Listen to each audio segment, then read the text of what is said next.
اللہ تبارک و تعالی نے قرآن مجید برہان رشید میں ارشاد فرمایا کہ یا ایھا النبی انا ارسلناک شاہدا و مبشرا و نذیرا۔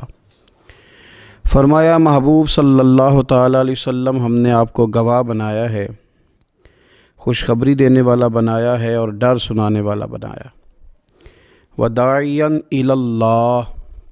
اور آپ کو اللہ کی طرف دعوت دینے والا بنا کے بھیجا ہے، بِإِذْنِهِ، اس کے حکم کے ساتھ، اس کے اذن کے ساتھ، وَسِرَاجًا مُنِيرًا، اور چمکتا ہوا آفتاب بنا کے بھیجا ہے۔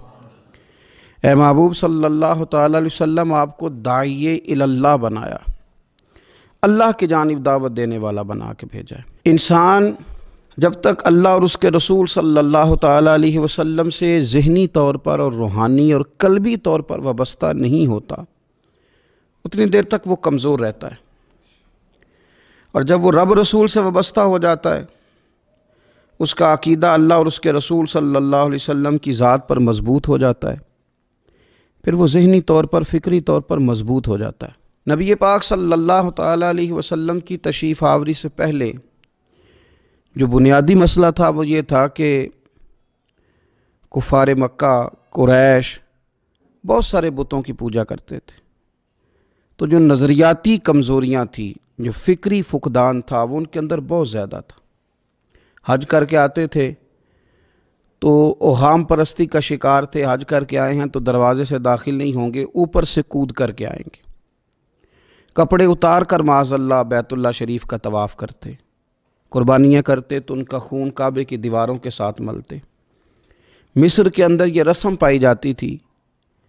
کہ وہ سال کے بعد ایک لڑکی کو ذبح کر کے دریا میں ڈالتے تھے تو تب دریا چلنا شروع ہوتا تھا،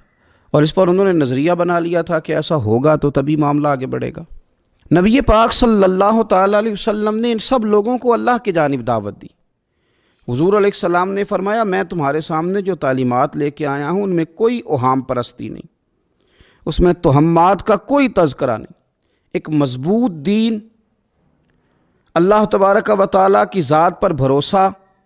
اللہ تبارک و تعالیٰ کی رحمت سے امید، ان سب چیزوں کو رسول پاک صلی اللہ تعالیٰ علیہ وسلم نے لوگوں کے ذہنوں تک اتارا۔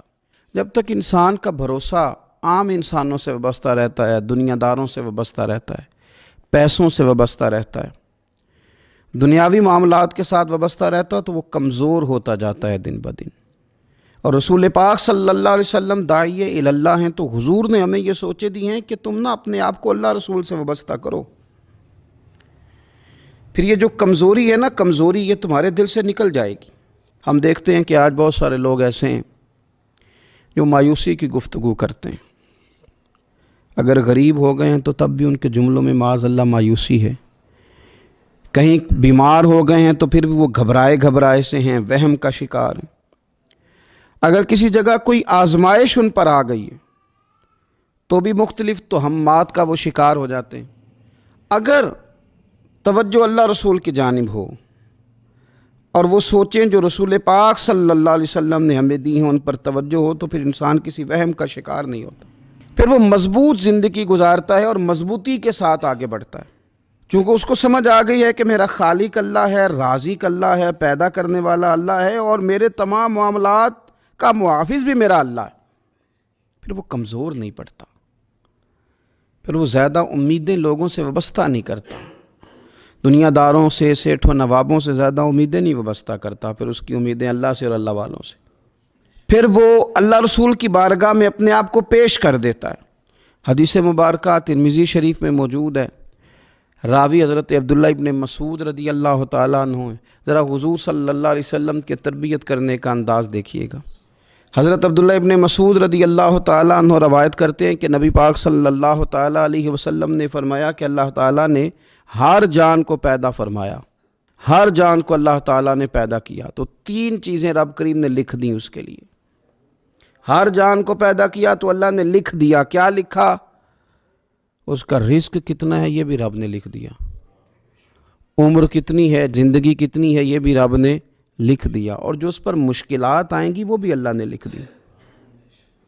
اس کی حکمت کے تقاضوں کے تحت جو مشکلات آئیں گی انسان کی گناہوں کی معافی کا سبب بنیں گی، نیک ہے تو درجات کی بلندی کا سبب بنیں گی، تو جو مشکلات اس کی طرف آئیں گی، جو مصیبتیں، بیماریاں، تنگیاں، وہ سب اللہ تبارک و تعالیٰ کی حکمت کے تقاضوں کے تحت آئیں گی۔ اب انسان یہاں گھبرایا رہے، مایوس ہو جائے۔ ایک بات اب ذرا یہاں صوفیاء کہتے ہیں، وہ بھی سمجھنے والی ہے۔ وہ کہتے ہیں کہ اصل بات یہ ہے کہ جس رب کی طرف سے تو کرم قبول کرتا ہے نا، اس کی طرف سے آزمائش بھی قبول کر۔ وہ کریم جو تیرے اوپر رحمت کے دروازے کھولتا ہے، کبھی اپنی حکمت کے تقاضوں کے تحت تجھے کسی مشکل میں ڈالے تو اسے بھی تھوڑا سا قبول کر۔ ایسا نہ ہو کہ میٹھا ہے تو فٹافٹ تو قریب کرے، اور اگر تھوڑا سا تجھے کوئی ترش رویے سے، ترش جگہ سے گزرنا پڑے تو پھر تو گھبرا جائے۔ تو اپنے مالک کے سپرد جب اپنے آپ کو کر دے گا، پھر تیری طبیعت سکون میں آ جائے گی، تیرا قلب ٹھنڈک میں آ جائے گا۔ محمود غزنوی رحمۃ اللہ علیہ مالٹا کھا رہے تھے، ایک ٹکڑا اس کا، ایک خاش اس کی اپنے ہاتھ سے نکال کر کے ایاز کو کھانے کے لیے دی، ایاز فٹافٹ کھا گیا۔ بعد میں ایک ٹکڑا محمود نے اپنے منہ میں ڈالا تو بڑا کڑوا محسوس ہوا مالٹا، تو اس نے اس کو تھوک دیا اور ایاز کی طرف دیکھ کے کہنے لگا بہت ترش تھا، بہت کڑوا تھا، کس طرح تم کھا گئے؟ اللہ اکبر۔ تو ایاز نے جو بات کی وہ ہمیں سمجھاتی ہے کہ بندے کا رشتہ کس طرح کا ہونا چاہیے۔ ایاز کہنے لگا آقا ساری زندگی تیرے ہاتھوں سے میٹھے کھائے، آج ایک کڑوا آیا تھا تو میں اگر اسے تھوک دیتا، یہ کو آئین وفاداری تو نہ ہوا۔ انسان کو اللہ کی طرف سے نعمتیں آتی جائیں، رحمتیں آتی جائیں، تندرستیاں آتی جائیں، لیکن کسی جگہ ذرا کمزوری دیکھنی پڑے تو انسان اس جگہ ٹھہر جائے،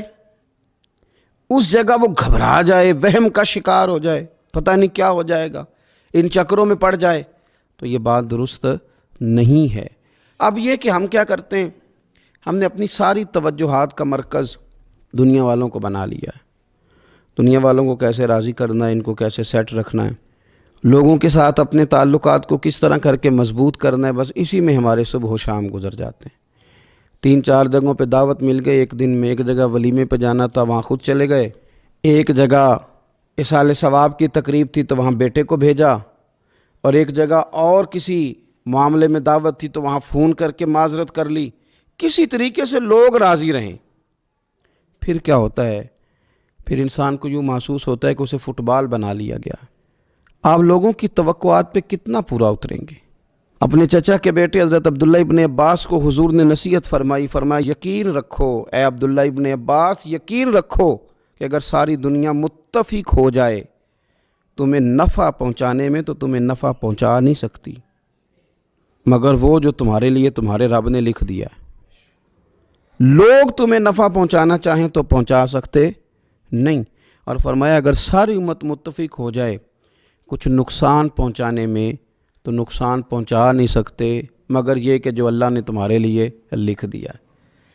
نہ تمہارا کوئی نفع کر سکتا ہے، نہ کوئی تمہارا نقصان کر سکتا ہے، ہوگا وہ جو اللہ کی مشیت کا تقاضا ہوگا، خدا کی رحمت کا تقاضا ہوگا۔ تو اب کرنے کا کام تو یہ ہے کہ ساری توجہات کا مرکز اللہ رسول کو بنایا جائے۔ آپ دیکھیے صحابہ کرام علیہم رضوان کو رسول پاک علیہ الصلوۃ والسلام کی مقدس زبان نور پر کس قدر زیادہ یقین کامل حاصل ہے کہ سید عالم صلی اللہ تعالی وسلم 313 سے کہتے ہیں کہ چلو جہاد کے لیے تو وہ نکل پڑتے ہیں، 1000 سے مقابلہ کرنا ہے تو وہ تیار نظر آتے ہیں۔ حضور علیہ السلام کہتے ہیں خندق میں چلو تو وہ تیار نظر آتے ہیں۔ حضور صلی اللہ تعالی علیہ وسلم جو وعدہ ان کے ساتھ کرتے ہیں تو وہ منوعاً اس وعدے پر توجہ کرتے ہیں۔ تو میرے عزیز یاد رکھنے کی بات یہ ہے کہ اگر ہمارا بھروسہ اللہ رسول پہ مضبوط ہو جائے، وہ وعدے جو ہمارے ساتھ ہمارے نبی پاک صلی اللہ علیہ وسلم نے فرمائے ہیں کہ سچ بولو گے تو نجات پا جاؤ گے، وہ جو نبی پاک صلی اللہ علیہ وسلم نے ہمیں فرمایا کہ 2 چیزوں کی تم مجھے ضمانت دو، میں تمہیں جنت کی ضمانت دیتا ہوں۔ یا رسول اللہ کون سی؟ فرمایا کہ 2 جبڑوں کے درمیان جو تمہاری زبان ہے اس کی مجھے ضمانت دے دو، اور ایک تمہاری 2 ٹانگوں کے بیچ جو شرمگاہ ہے تو مجھے اس کی ضمانت دے دو، میں تمہیں جنت کی ضمانت دے دیتا ہوں۔ تو وہ ساری چیزیں جو رسول کریم صلی اللہ تعالیٰ علیہ وسلم نے ہمارے لیے رکھی ہیں، ہمیں ان چیزوں پر توجہ کرنی، ہمیں غور کرنا ہے کہ یہ وعدے جو اللہ رسول نے ہمارے ساتھ کیے ہیں یہ سب سے زیادہ مضبوط ہیں۔ اسی طریقے سے اگر رحمت خداوندی کی طرف انسان کا خیال جائے، اللہ کے کرم کی جانب اس کی توجہ جائے،